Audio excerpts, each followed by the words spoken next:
बच्चों, मैं फिर वेलकम कर रहा हूँ आज आपका हमारी इनऑर्गेनिक केमिस्ट्री की क्लास में। और आपको पता है हम डीएनएफ ब्लॉक एलिमेंट्स कर रहे हैं। कल भी मैंने आपको कुछ इंपॉर्टेंट क्वेश्चन करवाए थे। आज हमारा पहला क्वेश्चन है कि transition metal have high enthalpy of atomisation. सबसे पहले तो तुम्हें बेटा एंथैल्पी ऑफ एटमाइजेशन का मतलब पता होना चाहिए। एंथैल्पी ऑफ एटमाइजेशन का मतलब होता है वो एनर्जी जिसकी मदद से हम किसी मॉलिक्यूल को एटम में तोड़ते हैं। जैसे हाइड्रोजन का मॉलिक्यूल है H2 का, आपको पता है उसके अंदर सिंगल बॉन्ड है। उस बॉन्ड को तोड़ने के लिए, उसको एटम में कन्वर्ट करने के लिए जो एनर्जी लगती है उसको एटमाइजेशन बोलते हैं। तो यहाँ पे हमें क्वेश्चन कर रहा है कि ट्रांजिशन मेटल की जो एंथैल्पी ऑफ एटमाइजेशन है वो बहुत ज़्यादा होती है, ऐसा क्यों? तो इसका आंसर है कि बेटा आप सभी को पता है कि ट्रांजिशन एलिमेंट की सबसे पेक्यूलियर, सबसे इंपॉर्टेंट कैरेक्टरिस्टिक है कि ट्रांजिशन एलिमेंट्स के पास अनपेड इलेक्ट्रॉन होते ही होते हैं। जितने ज़्यादा अनपेड इलेक्ट्रॉन होते हैं उतने वो मेटालिक बॉन्ड बनाते हैं। तो जी ट्रांजिशन एलिमेंट में बहुत स्ट्रॉन्ग डी पाई कोवलेंट बॉन्ड्स बनते हैं, मेटालिक बॉन्ड्स बनते हैं जिनको बहुत डिफ़िकल्ट होता है तोड़ना। इस करके किसी भी ट्रांजिशन एलिमेंट को, ट्रांजिशन मेटल को अगर हम एटम में कन्वर्ट करना चाहते हैं तो बहुत ज़्यादा एनर्जी लगेगी। इसीलिए इनकी हाई हीट ऑफ एटमाइजेशन होती है, हाई एंथैल्पी ऑफ एटमाइजेशन। मतलब इनके लिए, इनको एटम में कन्वर्ट करने के लिए बहुत एनर्जी लगेगी। आइए पढ़ें। Transition metals have incomplete D orbital. यही मैंने आपको बताया। ट्रांजिशन में अगर मैं आपको पार्शियली फिल्ड बोल दूं तो भी एक बात है, सेम बात है। The unpaired electron in their atom can form D pi covalent bonding. Their atom are held together by strong metallic bond existing between them due to stronger interatomic interaction and hence stronger bonding between atom. Enthalpy of atomization of transition elements are quite high. बहुत ज़्यादा होती हैं, तो आप उसको atom में convert नहीं कर पाते। अगर करना है तो बहुत ज़्यादा आपको एनर्जी देनी पड़ेगी। फिर हमारे पास अगला क्वेश्चन है, transition element form many interstitial compound. Transition element ढेर सारे इंटरस्टिशियल कंपाउंड क्यों बना लेता है, क्या कारण है? बेटा मैंने आपको पहले बता दिया था, जितने भी ट्रांजिशन एलिमेंट कंपाउंड होते हैं उनका साइज़ बहुत बड़ा होता है और उनमें एम्प्टी स्पेसेस बहुत होते हैं उनके क्रिस्टल लैटिस में। अब बार बार क्वेश्चन आ रहे हैं क्रिस्टल लैटिस से रिलेटेड, अपना स्पाइनियल से रिलेटेड। एक्चुअल में सॉलिड स्टेट एक चैप्टर है आपको, तो वो अगर आपको अच्छे से समझ आ जाए तो आप इन सब बातों को समझ पाओगे। पर प्रॉब्लम ये होगी कि सॉलिड स्टेट चैप्टर आपके सिलेबस में से हटा दिया गया। या तो मैं काम करूंगा इस चैप्टर के बाद मैं आपको सॉलिड स्टेट चैप्टर करवा दूंगा नॉलेज के लिए, क्योंकि बेटा एंट्रेंस में तो वो आता ही आता है। तो हम सॉलिड स्टेट ही शुरू करेंगे इसके बाद, ताकि ये जब बार बार यहाँ पे चीज़ें आ रही हैं ना, जैसे वेकेंट स्पेसिस की बात आ रही है, फेस सेंटर्ड क्यूबिक लैटिस की बात आ रही है, तो ये आपको समझ आ पाएगा। ठीक है। तो ट्रांजिशन एलिमेंट्स के पास बहुत सारे वेकेंट स्पेसिस होते हैं, होल्स होते हैं उनके एटम्स के बीच में, और इन होल्स को आसानी से छोटी छोटी नॉन मेटल आके ऑक्यूपाई कर सकती हैं। नाइट्रोजन हो गई, फ्लोरीन हो गई, ऑक्सीजन हो गई, कार्बन हो गई, बोरॉन होगी, क्योंकि ये नॉन मेटल्स आसानी से इनके क्रिस्टल लैटिस में फिट हो जाती हैं। इस करके जितने भी ट्रांजिशन एलिमेंट्स हैं वो ढेर सारे इंटरस्टिशियल कंपाउंड बनाते हैं। इंटरस्टिशियल कंपाउंड क्या होते हैं? वो कंपाउंड जिनमें आप कह सकते हो मेटल और नॉन मेटल दोनों चीज़ें हों, यानी और दूसरा वो कंपाउंड जिनके क्रिस्टल लैटिस के खाली जगहों को नॉन मेटल ऑक्यूपाई कर लें। पढ़े। Transition elements have vacant space और holes in between their atom. These holes are wide enough to accommodate small atom of non-metals like boron, carbon, nitrogen, oxygen and fluorine, which form covalent bonds with transition metal atom. Such compound formed are called interstitial compound. इस तरह के compound को interstitial compound बोलते हैं। For example steel जो होती है उसमें कार्बन एटम प्रेजेंट होता है उसकी खाली जगहों में, और interstices of crystal lattice of iron. आगे इंटरस्टिशियल कंपाउंड जो होते हैं वो हार्ड होते हैं। तो स्टील में क्या हो गया, खाली जगहों में कार्बन आ गया तो वो एक इंटरस्टिशियल कंपाउंड बन गया। और जितने भी इंटरस्टिशियल कंपाउंड है वो हार्ड होंगे, क्योंकि मेटल की प्रॉपर्टी होती है मेलिएबल एंड डक्टाइल। उनसे हम शीट्स बना सकते हैं और उनसे हम वायर्स बना सकते हैं, और इधर दूसरी साइड पे बेटा जो हमारा नॉन मेटल है उनकी प्रॉपर्टी होती है हार्ड एंड ब्रिटल। तो जब ये दोनों प्रॉपर्टीज़ मिल जाती हैं तो एक स्ट्रॉन्ग और हार्ड कंपाउंड बनता है, ठीक है। इसीलिए स्टील आयरन से भी हार्ड होती है। फिर कार्बन को अगर हम स्टील के साथ अलॉय कर दें, इससे हम बनाते हैं रेलवे लाइंस, ठीक है। तो दोनों क्वेश्चन समझ आ गए। Next, scandium form no colour ion and yet it is regarded as transition element. Scandium किसी भी तरह का कलर नहीं बनाता, फिर भी इसको हम ट्रांजिशन एलिमेंट बोलते हैं। ऐसा क्यों? देखो बेटा, ट्रांजिशन एलिमेंट की अगर हम स्कैंडियम की बात करें, स्कैंडियम का एटॉमिक नंबर कितना है? 21। इसकी इलेक्ट्रॉनिक कन्फिग्रेशन क्या होगी? 3d1 4s2। 3d1 4s2 है। सो बेटा स्कैंडियम जो होता है ना, यूजली +3 ऑक्सीडेशन स्टेट में एग्जिस्ट करता है। यानी +3 ऑक्सीडेशन स्टेट में ये क्या हो जाएगा? 3d0 4s0 हो गया। अब आप मुझे बताओ, स्कैंडियम हमेशा अपने आयनिक फॉर्म में मिलेगा, वैसे उसकी इलेक्ट्रॉनिक कन्फिग्रेशन 3d1 4s2 है, पर आपको स्कैंडियम हमेशा आयनिक फॉर्म में मिलेगा, कटायनिक फॉर्म में मिलेगा।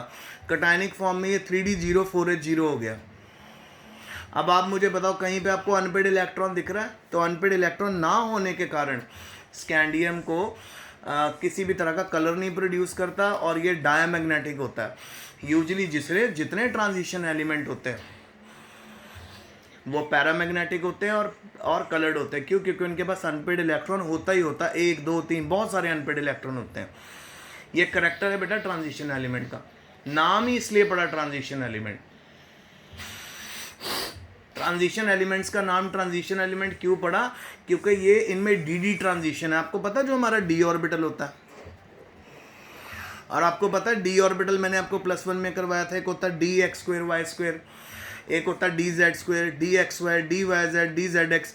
इन सभी ऑर्बिटल में ना स्प्लिटिंग हो जाती है। कभी 3 ऊपर चले जाते हैं एनर्जी में, 2 नीचे रह जाते हैं, कभी 2 ऊपर चले जाते हैं एनर्जी में, 3 नीचे रह जाते हैं। तो क्योंकि इनमें डी ट्रांजिशन है, ऑर्बिटल्स में ऑर्बिटल ऊपर नीचे होते रहते, इकट्ठे कभी नहीं रहते। ये ऊपर नीचे वाला फंडा मैं आपको करवाऊंगा जब हम चैप्टर करेंगे ना कोऑर्डिनेशन कंपाउंड में। एक्चुअल में जब लाइगेंड आता है ना, तो लाइगेंड की प्रेजेंस में मेटल के जो डी ऑर्बिटल है ना, वो स्प्लिट हो जाता है 2 भागों में। लो फील्ड लाइगेंड के समय अलग तरह की स्प्लिटिंग होती है, हाई फील्ड लाइगेंड के समय अलग तरह की स्प्लिटिंग होती है। इस स्प्लिटिंग के करके नाम पड़ा ट्रांजिशन एलिमेंट। ट्रांजिशन का मतलब exchange of energy, splitting of energy. तो ये डीजनरेट डी ऑर्बिटल है और ये यहाँ पे स्प्लिट होने के बाद डी ऑर्बिटल आप लोगों को नजर आ रहा है। तो मेरी बात समझ आ रही है? तो इसलिए इनको ट्रांजिशन एलिमेंट बोलते हैं। तो ट्रांजिशन एलिमेंट का करेक्टर के उनके बाद अनपेड होता ही होता है, पर अभी मैंने स्कैंडियम में आपको दिखा दिया कि ये +3 ऑक्सीडेशन स्टेट में पाया जाता है। तो इसके पास ना तो डी में इलेक्ट्रॉन होता है ना 4s में इलेक्ट्रॉन होता है। तो क्या बन गया? ये वाइट बन गया। तो आइए पढ़ ले जरा ट्रांजिशन। अच्छा, scandium with atomic number 21 has configuration 3d1 4s2। It shows stable oxidation state of +3।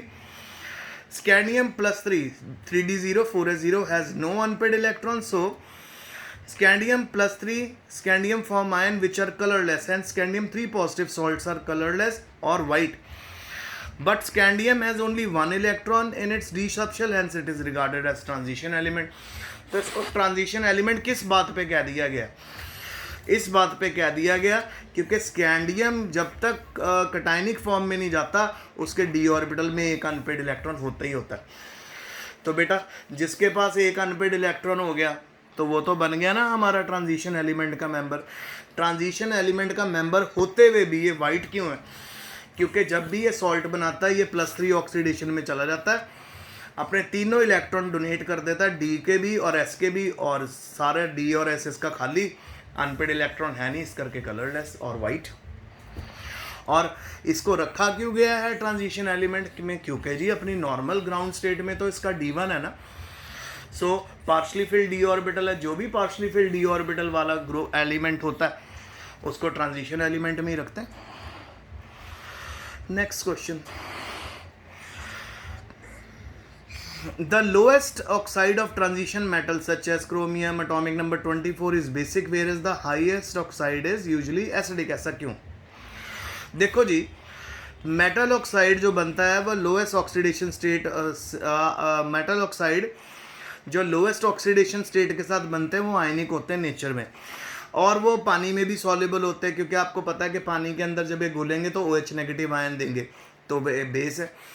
आपको याद है मैंने लॉरी ब्रॉन्स्टेड कॉन्सेप्ट करवाया था, और आपको मैंने लुइस कॉन्सेप्ट भी करवाया था। तो उस कॉन्सेप्ट के अकॉर्डिंग जो H पॉजिटिव आयन सोल्यूशन में देता है वो होता है एसिड, जो OH नेगेटिव आयन सोल्यूशन में देता है वो होता है बेस। आगे चलते हैं। तो जितने भी मेटल ऑक्साइड होते हैं जिनकी ऑक्सीडेशन स्टेट लोअर होती है वो सोल्यूशन में OH नेगेटिव आयन देते हैं, इस करके वो बेसिक है। पर जो मेटल ऑक्साइड होते हैं जिनकी ऑक्सीडेशन स्टेट जिनमें हायर होती है, हायर ऑक्सीडेशन स्टेट यानी 4 +4 +5 +7, अच्छा, वो कोवलेंट होते हैं और उनके बॉन्ड आसानी से ब्रेक नहीं होते, और ये वाटर के साथ हाइड्रोलाइज जब होते हैं तो ये बनाते हैं एसिडिक सोल्यूशन। मेटल ऑक्साइड जिनमें ऑक्सीडेशन स्टेट कम होएगी, +1 +2 होएगी, वो बेसिक होएंगे नेचर में पानी में घुलने के बाद, और मेटल ऑक्साइड जिनमें ऑक्सीडेशन स्टेट ज़्यादा होगी वो एसिडिक होएंगे नेचर में वाटर में घुलने के बाद। आपको इस बात को ध्यान में रखना। अच्छा, नेक्स्ट है transition metals sometimes exhibit very low oxidation state. कभी कभी ट्रांजिशन मेटल बड़ी लो ऑक्सीडेशन स्टेट शो करते हैं, ऐसा क्यों? आइए जरा इसके बारे में पढ़ें। कभी कभी कंबाइनिंग एटम जो होते हैं वो होते हैं सल्फर, और लाइगेंड होते हैं कार्बन मोनोऑक्साइड, जैसे इसको कार्बोनाइल भी बोलते हैं, ठीक है बेटा, कार्बोनाइल भी बोलते हैं इसको। They have vacant orbital to accommodate the d electron donated by transition metals. जैसे मेटल कार्बोनाइल हो गया, सल्फर हो गया, इनके पास भी खाली डी ऑर्बिटल है। हमारी मेटल के पास तो डी ऑर्बिटल है ही। एक्चुअल में फंडा क्या होता है कि जो भी एटम कंबाइन करता है वो अपने इलेक्ट्रॉन्स को मेटल के डी ऑर्बिटल में डाल देता है, वहाँ पे मेटालिक बॉन्ड बन जाते हैं। पर सपोज करो जो अपने इलेक्ट्रॉन डोनेट करने के लिए आया है मेटल के अंदर, जैसे सल्फर आया है, ठीक है, कोबाल्ट, कार्बोनाइल आया है, तो इनके पास तो ऑलरेडी बेटा डी ऑर्बिटल होगा। सपोज सल्फर के पास तो ऑलरेडी डी ऑर्बिटल होगा। तो यहाँ पे क्या होता है, मेटल भी अपने डी ऑर्बिटल से इलेक्ट्रॉन इसके सल्फर के डी ऑर्बिटल में डोनेट कर देती है। तो ऐसा करने से क्या होता है कि वहाँ पे ऑक्सीडेशन स्टेट का ज़्यादा चक्कर नहीं रहता, इसी करके +1 और 0 ऑक्सीडेशन स्टेट देखने को मिलती हैं इस तरह के ट्रांजिशन मेटल्स में।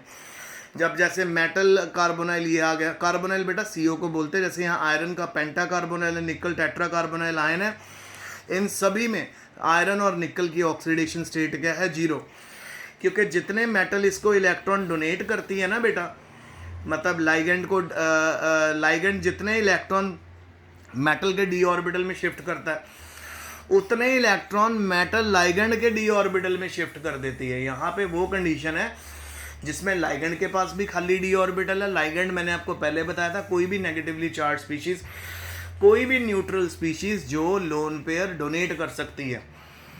यूजुअली जितने लाइगेंड होते हैं बेटा उनके पास खाली डी ऑर्बिटल नहीं होता, पर जब खाली डी ऑर्बिटल हो जाए तब क्या होता है, तब ये होता है कि ओवरऑल जो चार्ज मेटल के ऊपर आता है वो 0 आता है या +1 आता है। क्यों? क्योंकि जितने डेटिव बॉन्ड लाइगेंड मेटल के साथ बनाता है उतने ही मेटल डेटिव बॉन्ड वापस बना देती है लाइगेंड के डी ऑर्बिटल में, क्योंकि यहाँ पे लाइगेंड के पास भी डी ऑर्बिटल है और मेटल के पास भी खाली डी ऑर्बिटल है। इस करके इस तरह के कंपाउंड में ऑक्सीडेशन स्टेट क्या आ जाती है, यूजुअली 0। जैसे आपको ये FeCO5 है, NiCO5, CO4 है, इसमें सब में आप नोटिस करो आयरन और निकल में 0 ऑक्सीडेशन स्टेट है। Next question, zirconium atomic number 40 and hafnium atomic number 72, ये सारे मिनरल में इकट्ठे होते हैं और पर इनकी सिमिलर प्रॉपर्टीज़ की होती हैं। देखो जी, जिरकोनियम और हैफनियम के एटॉमिक नंबर में कितना डिफरेंस है, देखो एक का 40 है तो एक का 72 है। पर बेटा यहाँ पे आ जाता है हमारा लैंथेनाइड कंट्रैक्शन, जो मैंने आपको कल भी ऑनलाइन क्लास में समझाया था। लैंथेनाइड कंट्रैक्शन क्या होती है, ये वो कंडीशन होती है जिसके अंदर due to diffuse shape of f orbital maximum lanthanoids या मैक्सिमम एक्टिनॉइड्स के साइज में ज़्यादा डिफरेंस नहीं रहता। तो क्योंकि जिरकोनियम और हैफनियम के साइज में ज़्यादा डिफरेंस नहीं है, इनकी प्रॉपर्टीज सिमिलर हो जाएंगी बिकॉज ऑफ लेंथेनाइड कंट्रैक्शन। आइए पढ़ें। Zirconium 40 and hafnium 72 occur in the same group. Hafnium comes after lanthanoids due to lanthanide contraction. Zirconium and hafnium have similar atomic size. ज़्यादा डिफरेंस नहीं होगा ना। एक्चुअल में zirconium आ रहा है हमारा डी ब्लॉक का, हैफनियम भी डी ब्लॉक का आ रहा है, पर बेटा इन पूरे एलिमेंट के बीच में 14 नंबर का फर्क है। 14 नंबर यानी 14 इलेक्ट्रॉन, 14 इलेक्ट्रॉन यानी 14 एलिमेंट, और वो 14 एलिमेंट भरे जाते हैं 4f ऑर्बिटल में। तो अगर जिरकोनियम का 40 एटॉमिक नंबर है और इतना सा साइज है छोटा सा, तो हैफनियम का तो बहुत बड़ा साइज होना चाहिए, कितना बड़ा नंबर बढ़ गया। पर ऐसा क्यों नहीं होता? क्योंकि लेंथेनाइड कंट्रैक्शन के करके जितने लेंथेनॉइड्स हैं उनके साइज काइंड ऑफ सेम ही रहते हैं, ज़्यादा बड़े नहीं होते। इस करके आपको जिरकोनियम और हैफनियम के बीच का भी जो गैप के बाद, जिरकोनियम के बाद आएगा हमारा लेंथेनॉइड्स, उस गैप के बाद जब हैफनियम पे हम वापसी करते हैं तो जिरकोनियम और हैफनियम का साइज सेम हो जाता है। क्यों? क्योंकि वहाँ पे लेंथेनाइड कंट्रैक्शन हुई थी बीच में, जिसमें 4f ऑर्बिटल भरे गए थे। देखो ना यहाँ पे ध्यान से। इस करके due to lanthanide contraction zirconium and hafnium का सिमिलर साइज होता है।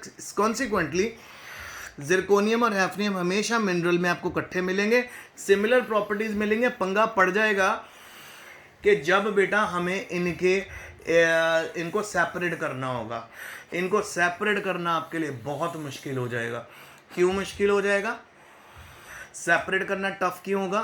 सेपरेट करना टफ इसलिए होगा क्योंकि इनका मेल्टिंग पॉइंट, बॉइलिंग पॉइंट सब सेम हो जाएगा, साइज सेम हो गया ना। तो लेंथेनाइड कंट्रैक्शन करके सबसे मेजर प्रॉपर्टी जो केमिस्ट को मिलती है, जो लेबॉर्ट्री में लोग फेस करते हैं, वो इनके सेपरेट करने पे फेस करते हैं, क्योंकि इनका मेल्टिंग पॉइंट और बॉइलिंग पॉइंट बड़ा क्वाइट सेम हो जाता है लेंथेनाइड्स का, तो एक को दूसरे से आप सेपरेट नहीं कर पाते। ये वन ऑफ द डिफ़िकल्टी है आपके लेंथेनाइड कंट्रैक्शन की। तो आज का लेक्चर यहीं तक था। होप आपको समझ आया होगा। सभी क्वेश्चन मैं बहुत अच्छे से समझा रहा हूँ, प्लीज़ आप भी अच्छे से पढ़ो और अच्छे से अपनी कॉपीज़ में लिखो and work very hard. Soon schools are opening, be ready, stay home, stay safe, best of luck.